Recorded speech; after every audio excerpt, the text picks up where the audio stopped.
lundi. Le Premier ministre Sébastien Lecornu se dit très préoccupé par l'augmentation du nombre d'arrêts, alors que les discussions sur le projet de loi antifraude doivent reprendre ce matin à l'Assemblée nationale.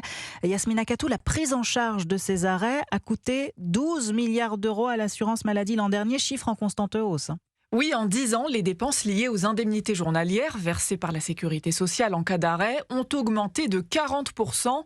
Et contrairement à ce que l'on pense, ce ne sont pas les arrêts de courte durée qui coûtent cher, même s'ils sont nombreux. Les arrêts de moins de 8 jours ne représentent que 4% des dépenses selon l'adresse, la direction de recherche et des statistiques. En revanche, les arrêts de longue durée pèsent beaucoup plus lourd. Ceux de plus de 6 mois concentrent à eux seuls 45% des indemnités versées. Pourtant, ils ne concernent que 7% des arrêts prescrits en France. Alors comment expliquer la hausse des dépenses liées aux indemnités journalières ? D'abord l'inflation, avec la hausse du SMIC et des salaires. Le montant des indemnités augmente mécaniquement. Autre explication, le vieillissement de la population active dont les arrêts durent souvent plus longtemps. Une des pistes du gouvernement pour limiter les dépenses, le mi-temps thérapeutique, une reprise d'activité adaptée qui permettrait de réduire la durée et donc le coût des indemnités journalières. Yasmina Katou.